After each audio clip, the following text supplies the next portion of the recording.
Dia mendengar.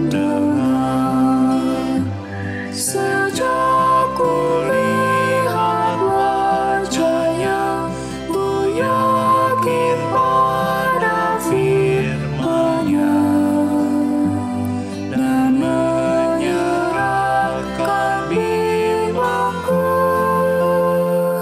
di dalam saat yang teduh.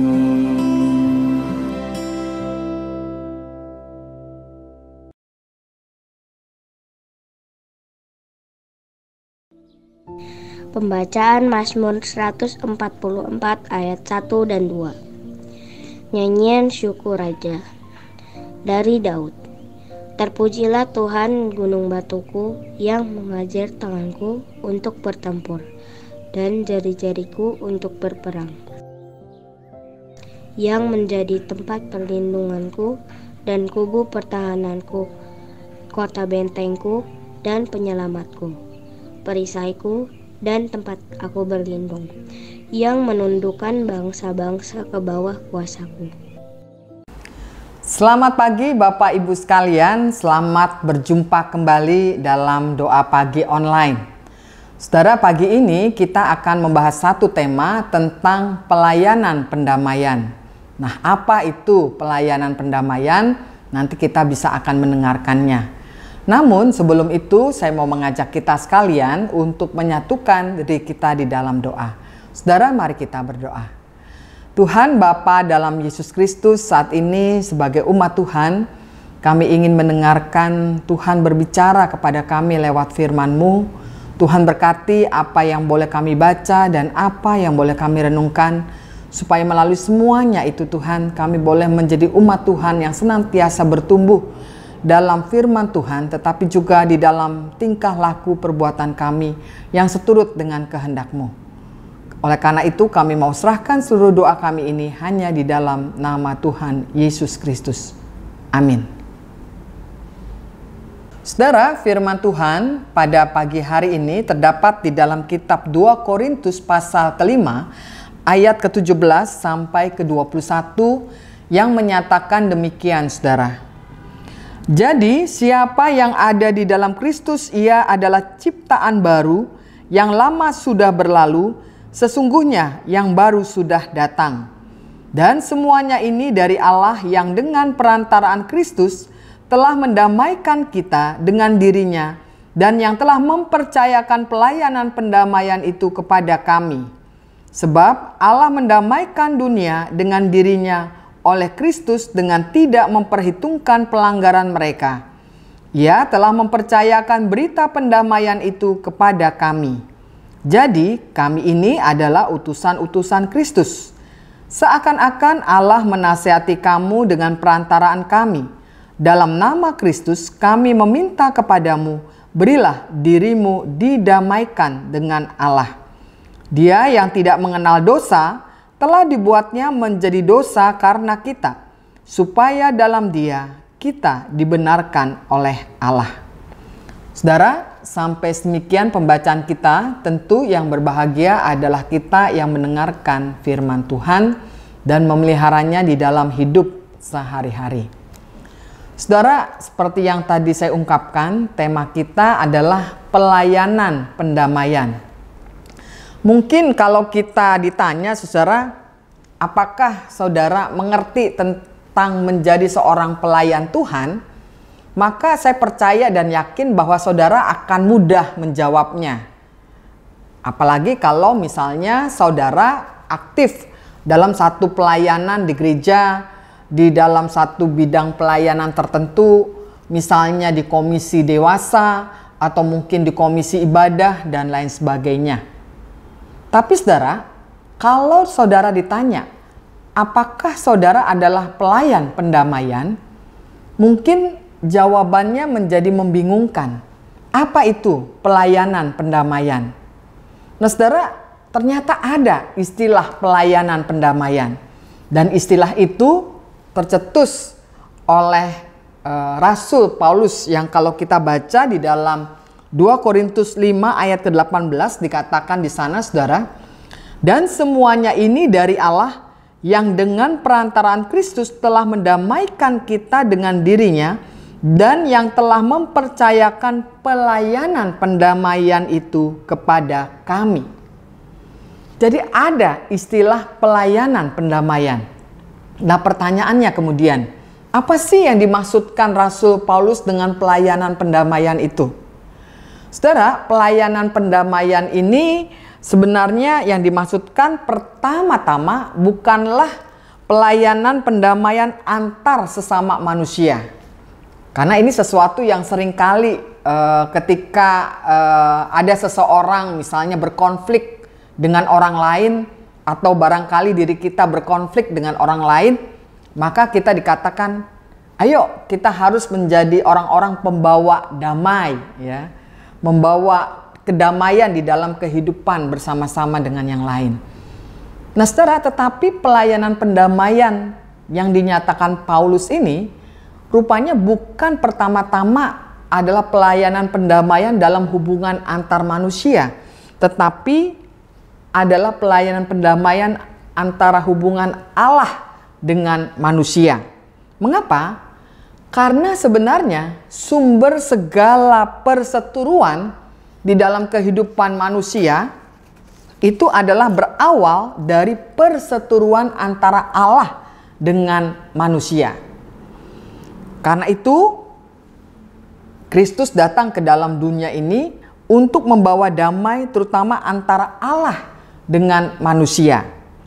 Kalau kita membaca di dalam Roma 5 ayat 10 sampai 11, Rasul Paulus mengatakan demikian, saudara. Sebab jikalau kita ketika masih seteru diperdamaikan dengan Allah oleh kematian anaknya, lebih-lebih kita yang sekarang telah diperdamaikan pasti akan diselamatkan oleh hidupnya. Dan bukan hanya itu saja, kita malah bermegah dalam Allah oleh Yesus Kristus, Tuhan kita. Sebab oleh Dia kita telah menerima pendamaian itu. Nah, saudara, pelayanan pendamaian ini menjadi penting.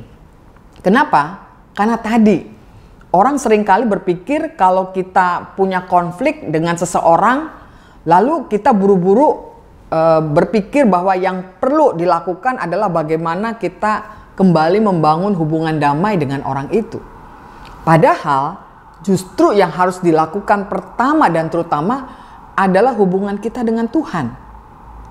Ketika kita melukai hati seseorang atau sebaliknya seseorang melukai hati kita, maka yang harus dipikirkan dan direnungkan secara serius adalah sebenarnya ketika kita melakukan itu, hal yang negatif tersebut, kita telah melukai Allah. Kita telah berseteru dengan Allah. Sebab Allah tidak menginginkan bahwa kita membiarkan hidup kita ada di dalam perseteruan dengan sesama. Dan oleh karena itu, Allah tidak mau hubungan itu terus berlanjut dan seakan-akan itu menjadi sesuatu yang biasa. Nah, oleh karena itu Rasul Paulus mengajarkan agar kita melakukan satu pendamaian dengan Allah. Seperti juga Rasul Paulus sendiri. Dia sebagai seorang rasul menyadari dahulu sebelum dia mengenal Kristus dalam hidupnya, kita mengenal seorang Paulus sebagai Saulus yang mengejar-ngejar orang Kristen, yang menganiaya orang Kristen, bahkan membunuh orang Kristen.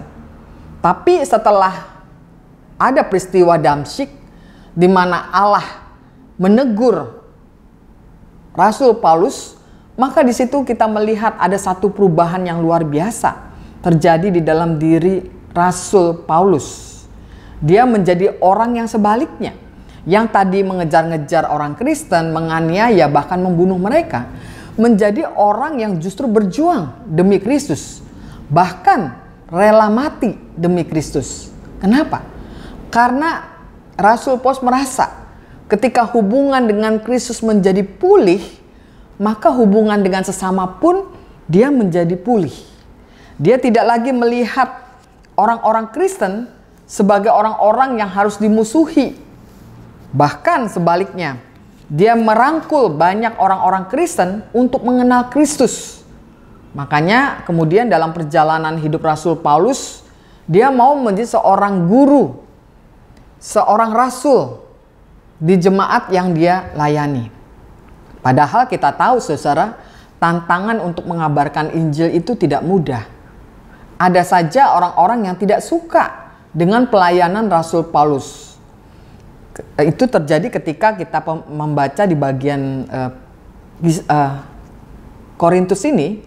Kita melihat di sana sebenarnya jemaat Korintus itu membanding-bandingkan Rasul Paulus dengan pemimpin-pemimpin agama yang lain. Mereka menganggap bahwa pemimpin-pemimpin rohani yang lain itu dianggapnya lebih pintar pidato dibandingkan Rasul Paulus. Atau juga seorang yang kalau kita kenal Rasul Paulus juga menderita satu penyakit. Dan dia juga seorang yang sebenarnya tidak kaya. Dia hanya sebagai seorang pembuat kemah begitu. Pekerjaannya juga bukan sesuatu pekerjaan yang favorit ya. Tetapi kita melihat di situ bahwa Paulus justru ketika diperjumpakan dengan Kristus, dia tidak merasa kecil hati dengan segala sesuatu yang dia jalani sebagai seorang rasul. Bahkan kalau dulu dia belum mengenal Kristus secara dalam, dia menjadi seorang rasul yang membanggakan dengan segala kemampuan-kemampuan yang dimilikinya. Tapi setelah dia merasa diraih oleh Kristus, segala apapun yang dia miliki itu sebenarnya hanyalah dalam tanda kutip sampah. Sesuatu yang dikejar yang pada akhirnya tidak berfaedah. Tapi ketika dia menghayati panggilannya sebagai seorang rasul yang sungguh-sungguh mau melayani umat Tuhan, maka apapun atribut yang ada di dalam dirinya itu bukan menjadi ukuran dalam hidupnya. Tetapi justru yang menjadi ukuran di dalam hidupnya bagaimana hidupnya itu berkenan di hadapan Allah. Paulus sadar saudara-saudara, tidak ada apapun yang dapat dibanggakan di dalam kehidupannya ketika dia berhadapan dengan Allah. Karena dia sadar bahwa semua apapun yang dimilikinya itu semuanya berasal dari Allah. Allah lah yang menjadi inisiator, yang memulai segalanya di dalam anugerahnya. Allah mengambil inisiatif untuk memperbaiki hubungan atau relasi yang rusak dengan manusia yang berdosa, termasuk Rasul Paulus. Sehingga kita melihat bagaimana Allah mengutus Yesus Kristus datang ke dalam dunia ini untuk menyatakan kehendaknya kepada dunia yang berdosa ini. Sampai pada akhirnya Kristus mati di atas kayu salib agar hubungan antara manusia dengan Allah diperdamaikan. Nah saudara, tanpa inisiatif dari Allah tidak mungkin ada perdamaian itu. Tanpa inisiatif dari Allah, mungkin saat itu kita ada di dalam status atau posisi sebagai musuh-musuh Allah. Tetapi tidak demikian. Ketika Kristus datang memperdamaikan kita, kita beroleh kehidupan yang baru, menjadi ciptaan Tuhan yang baru. Nah, oleh karena itulah berita perdamaian ini tidak boleh hanya di-keep untuk diri sendiri. Seperti juga yang dinyatakan Rasul Paulus. Dia justru semakin terdorong, termotivasi. Dia menjadi semangat untuk menyampaikan berita Injil itu kepada banyak orang. Sehingga banyak orang bisa mengalami keselamatan di dalam Yesus Kristus. Nah pertanyaannya kemudian saudara-saudara, bagaimana dengan saudara dan saya? Bukankah saudara dan saya juga adalah orang-orang yang sudah diperdamaikan di dalam Yesus Kristus? Bukankah saudara dan saya sudah hidup dalam damai bersama-sama dengan Allah? Nah, apa kemudian tanggung jawab kita? Apakah kemudian kita berdiam diri, kita menjadi pasif, seakan-akan sudah tidak ada lagi tanggung jawab kita untuk memberitakan hal itu kepada banyak orang? Saudara, Rasul Paulus menjadi contoh dan teladan bagi kita.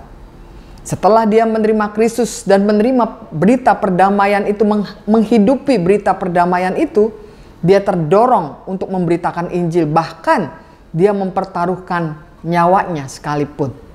Nah, oleh karena itu kita pun juga harus demikian, saudara. Dalam perjalanan hidup kita masing-masing dimanapun kita berada, sudahkah saudara dan saya membawa anggota keluarga kita untuk menjadi orang-orang yang hidup dalam perdamaian dengan Allah, dalam hidup dalam perdamaian dengan sesama? Sudahkah ketika kita ada di tempat usaha kita, di kantor, di sekolah, di tempat kuliah, kita menjadi pelayan-pelayan pendamaian? Kita terpanggil, terdorong, termotivasi untuk memperkenalkan Kristus kepada mereka dan membawa mereka kepada Kristus. Sudahkah di dalam kehidupan pelayanan kita, walaupun mungkin setiap saat kita ada dalam persekutuan dengan Tuhan, dalam ibadah, dalam pelayanan kita bersama-sama dengan sesama pelayan yang lain, sudahkah kita hidup menjadi orang-orang yang mengambil satu tanggung jawab sebagai pelayan pendamaian? Atau kita menganggap hal itu sepi-sepi saja, biasa-biasa saja, karena merasa bukan tugas dan tanggung jawab kita? Nah, saudara, kalau hal itu yang menjadi penghayatan kita, tentu sangat-sangat keliru. Sebelum kita bisa berdamai dengan sesama, marilah kita mendamaikan hidup kita dengan Allah. Marilah kita juga mengajak orang-orang di sekitar kita agar boleh hidup dalam pendamaian dengan Allah. Sehingga ketika mereka boleh sungguh-sungguh berdamai dengan Allah, pada akhirnya itu akan membawa dampak berdamai juga dengan sesama kita. Oleh karena itu, mari kita sambut ajakan dari Rasul Paulus dan kemudian menghidupinya di dalam kehidupan kita sehari-hari. Saudara, Tuhan memberkati kita. Amin. Saudara, mari kita bersatu di dalam doa syafaat. Kita berdoa. Tuhan, terima kasih atas firman-Mu yang mengingatkan kepada kami sekalian bahwa kami punya tugas tanggung jawab sebagai seorang pengikut Kristus, bahwa kami harus membangun hidup pendamaian dengan Allah sebelum kami sendiri hidup berdamai dengan sesama kami. Kami tidak akan punya kemampuan, ya Tuhan, hidup berdamai dengan sesama, dengan diri sendiri, apabila kami sendiri tidak berdamai dengan Allah. Kami harus mengakui, ya Tuhan, kami seringkali mengalami kekeringan rohani. Kami seringkali mengalami kelesuan rohani. Kami seringkali membiarkan diri kami terbawa oleh arus dunia ini dengan segala pemikiran-pemikiran negatif, pemikiran-pemikiran yang tidak membangun, yang bahkan membuat kami tidak mampu untuk menjalankan panggilan kami sebagai seorang Kristen. Oleh karena itu Tuhan, kalau hari ini kami mendengar firman Tuhan, teguhkanlah iman kami, teguhkanlah panggilan kami Tuhan, supaya kami boleh sungguh-sungguh menjalankan panggilan kami untuk berdamai pertama-tama dengan Engkau. Dan kemudian kami menjadi termotivasi, terdorong membawa berita pendamaian ini juga kepada sesama kami. Tuhan, kami juga ingin berdoa pada saat ini untuk kehidupan kami pribadi lepas pribadi dalam keluarga. Tuhan tolong berkati supaya kami hidup terikat kuat dalam kasih, saling mengampuni, saling mengerti, saling mendorong satu dengan yang lain sebagai anggota keluarga. Biarlah dalam kehidupan keluarga, cinta kasih itu menjadi pedoman dasar dalam panggilan kami sebagai anak-anak Tuhan. Kami juga berdoa, ya Tuhan, untuk anak-anak kami dalam studi mereka. Tuhan peliharakan masa depan mereka lewat studi yang mereka jalani pada saat ini. Jadikan anak-anak kami benar-benar memakai waktu dan kesempatan yang ada untuk boleh semakin menambahkan ilmu pengetahuan dalam hidup mereka. Tapi tidak hanya itu, mereka juga boleh menjadi anak-anak Tuhan yang boleh membangun hidup spiritualitas yang benar.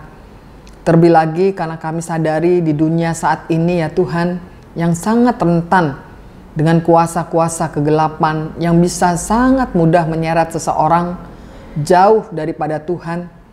Kami mohon Tuhan, lindungilah anak-anak kami, agar anak-anak kami tidak terseret kepada hal-hal yang jauh dari perkenanan Tuhan. Baik itu pergaulan bebas, baik itu pemakaian obat-obat terlarang, baik itu di dalam kehidupan yang tidak menunjukkan kehidupan seorang anak Tuhan yang dapat diteladani dan dicontoh dengan baik ya Tuhan, dalam tutur kata mereka, dalam pikiran-pikiran yang mereka kembangkan, ataupun juga dalam perilaku mereka. Kami juga berdoa saat ini ya Tuhan, untuk gereja Tuhan dengan seluruh pelayanan yang dilakukan. Kami berdoa pertama-tama untuk panitia Hari Raya Gerejawi dan juga panitia Bulan Keluarga yang saat ini sedang mempersiapkan segala kegiatan-kegiatan yang ada. Tuhan berkati semua itu, sehingga kegiatan-kegiatan itu pada akhirnya bisa kami sambut dengan penuh sukacita, di mana melalui Bulan Keluarga kami boleh diingatkan kembali keeratan hubungan kami sebagai keluarga masing-masing maupun juga keluarga besar GKI Surya Utama. Dan juga melalui Hari Raya Gerejawi kami dapat memperingati hari-hari besar dengan penuh keimanan yang kuat ya Tuhan. Kami juga berdoa saat ini ya Tuhan untuk kegiatan-kegiatan kami lainnya yang dipersiapkan oleh majelis jemaat, baik itu program kerja, pencalonan penatua dan sebagainya.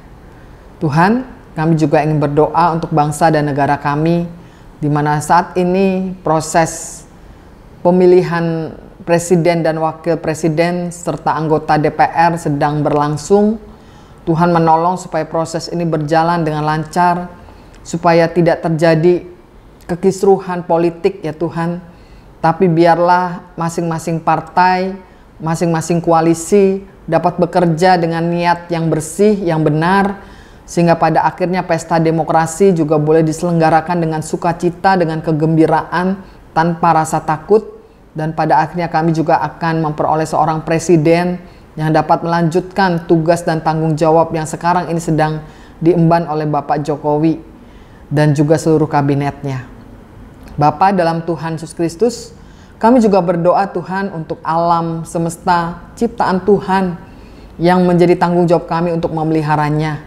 Dengan adanya polusi udara di Jakarta yang begitu meningkat dan juga di daerah-daerah lainnya, biarlah ada sebuah kesadaran yang boleh terjadi dalam kehidupan kami bermasyarakat, supaya benar-benar kami mendukung apa yang menjadi program-program pemerintah untuk kembali membuat alam semesta, khususnya di Indonesia ini, menjadi cerah kembali, dijauhkan dari tingkat polusi yang tinggi, dan tanggung jawab kami juga benar-benar dijalankan untuk menjaga alam semesta ini dengan penuh tanggung jawab.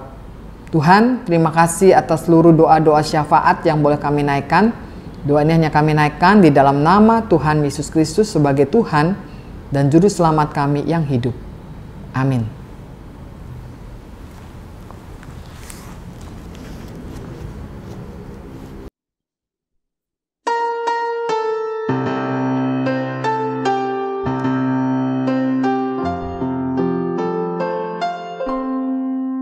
Kasih Tuhan mengiringimu